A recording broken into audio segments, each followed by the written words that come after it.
اب خواب کی فضیلت سن کے کچھ لوگ جیسے کہ صوفیہ بھی ہیں اور بہت سارے لوگ بھی ہیں، انہوں نے خواب کو اپنے لیے بہت بڑا سہارا بنا لیا. کیوں؟ حدیث تو ویریفائی کر سکتے اور خواب ویریفائی نہیں کر سکتے. تو کچھ بھی بتانا ہو، خواب میں ہم نے ایسا دیکھا. کوئی بڑا اجتماع ہوا، فوراً خواب میں اللہ کے رسول صلی اللہ علیہ وسلم آئے اور کہا سب کا بیڑا پار، جتنے بھی لوگ آئے تھے، چاہے خریداری کے لیے آئے ہوں، چاہے پکنک پہ آئے ہوں، سب کا بیڑا پار.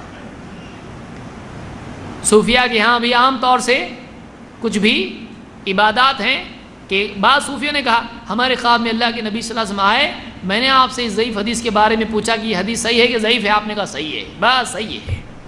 خواب سے معلوم پڑا کہ خواب کی یہ حدیث کیسی ہے؟ صحیح ہے.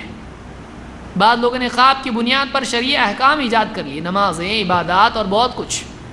کسی کے خواب میں اللہ کے نبی صلی اللہ علیہ وسلم آئے اور کہا کہ ہر قدم پہ درود پڑھتے جا. جو شروع کیا اس نے درود پڑھنا، ہر قدم پہ درود. کیا ہے؟ خواب شریعت کے لیے نہیں ہے، خواب شریعت کا ماخذ نہیں ہے. اور جھوٹا خواب بیان کرنا بہت ڈینجر چیز ہے. بہت سارے لوگ اپنے آپ کو صحیح ثابت کرنے کے لیے جھوٹے خواب بیان کرتے ہیں. اب کون جھوٹا بولتا کون سچا ہو تو اللہ کو معلوم، لیکن لوگ جھوٹے خواب بیان کرتے ہیں اپنے آپ کو صحیح ثابت کرنے کے لیے. اللہ کے رسول صلی اللہ علیہ وسلم فرماتے ہیں ان من اعظم الفرا ان يدعي الرجل الى غیر ابیہ. سب سے بڑے جھوٹوں میں سے ایک جھوٹ یہ ہے کہ آدمی اپنے باپ کے سوا کسی اور کے نام کی طرف اپنی نسبت کرے. کسی کا باپ اچھا نہیں تھا، غریب تھا، یہ تھا، فلاں تھا. عرب میں نسب کی بڑی اہمیت تھی، تو لوگ اپنا نسب چینج کر دیتے تھے تاکہ اس کے اوپر عار نہ ہو، اس کا نام خراب نہ ہو. کیوں؟ اس لیے کہ اسلام سے پہلے وہاں پر جو ہے زنا کاری عام تھی عرب میں.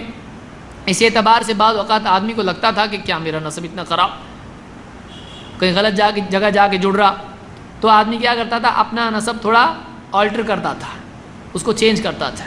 تو آپ صلی اللہ علیہ وسلم نے فرمایا ان من اعظم الفرا ان يدعي الرجل الى غیر ابیہ. سب سے جھوٹوں میں سے ایک جھوٹ بات یہ ہے کہ آدمی اپنے باپ کے سوا کسی اور کا نام اپنے ساتھ جوڑ دے، یعنی اس کو اپنے باپ کے طور پر اس کی طرف اپنی نسبت کرے. او یری عینہ ما لم ترى، یا پھر اپنی آنکھوں کو وہ دکھائے جو اس نے نہیں دیکھا. یہ جاگتے کے لیے بھی ہے اور سوتے کے لیے بھی ہے. جاگتے میں کیسا؟ میں نے دیکھا نا، تو بہت سارے لوگ کیا ہیں، جھوٹے گواہ بن جاتے ہیں کہ ہاں میں نے دیکھا، ایسا ایسا ہوا ہے. تو جھوٹی گواہی بھی اس کے ضمن میں آتی ہے. یا خواب میں کہے کہ میں نے اللہ کے رسول صلی اللہ علیہ وسلم کو دیکھا، بابا کو دیکھا، جھگڑا چلا جماعت کا، ان کو دینا کہ ان کو دینا، ذمہ دار کس کو بنانا؟ بولے میرے خواب میں اللہ کے رسول صلی اللہ علیہ وسلم آئے اور ان کی طرف اشارہ کیا، یہ چلو بناؤ ان کو. ابھی اس طرح سے خواب کی بنیاد پر دین کے فیصلے کیے جائیں، یہ مصیبت کی چیزیں ہیں. فیصلے قرآن و سنت کی بنیاد پر ہونے چاہیے. یا کوئی آ کے کہے میرے خواب میں نانا آئے تھے، بولے میری پوری جائیداد گڈو کو دے دو. گڈو کے خواب میں آ رہے ہیں، میرے خواب میں آئے، بولے ایسا ایسا کرنے کا اپنے کو، یہ گھر کا ٹکڑا فلانوں کو بیٹی کو دے دو، یہ میرے زیور جو ہے میری بیٹی کو دے دو.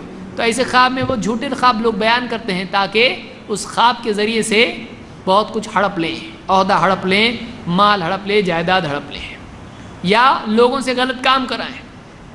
خواب میں آئے تھے تیرے دادا بہت رو رہے تھے، بولے میرے فاتحہ تم لوگوں نے اب تک نہیں دیے، میرے تم نے اب تک کے 10واں نہیں کیے، 10 دن سے رکا ہوں، کہاں ہے 10واں بھیجو جلدی.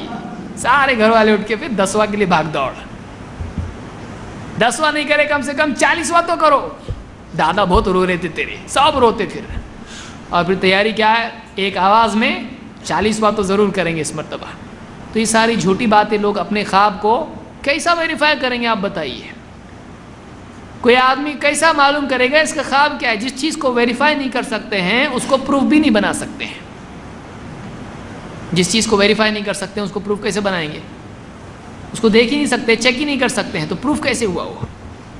تو اس سے معلوم ہوا کہ ایک آدمی یعنی جھوٹا ہے. یہ جھوٹ ہے کہ آدمی جو اس نے نہیں دیکھا ہے اس کا دعویٰ کرے. او یقول علی رسول اللہ صلی اللہ علیہ وسلم ما لم یقل، یا سب جھوٹوں میں بہت بڑا جھوٹ یہ بھی ہے کہ آدمی اللہ کے رسول صلی اللہ علیہ وسلم کے بارے میں وہ بات کہے جو آپ نے نہیں کہی ہے۔ تو تین باتیں ہیں: اپنا نسب بدلنا، دو اپنی آنکھوں کو وہ دکھانا جو نہیں دیکھا، یعنی جھوٹا دعویٰ کرنا دیکھنے کا، خواب مثلا، اور نمبر تین رسول پر جھوٹ بولنا جو رسول نے نہیں کہا اپنی طرف سے گھڑ کے کہنا۔ یہ بخاری میں ہے۔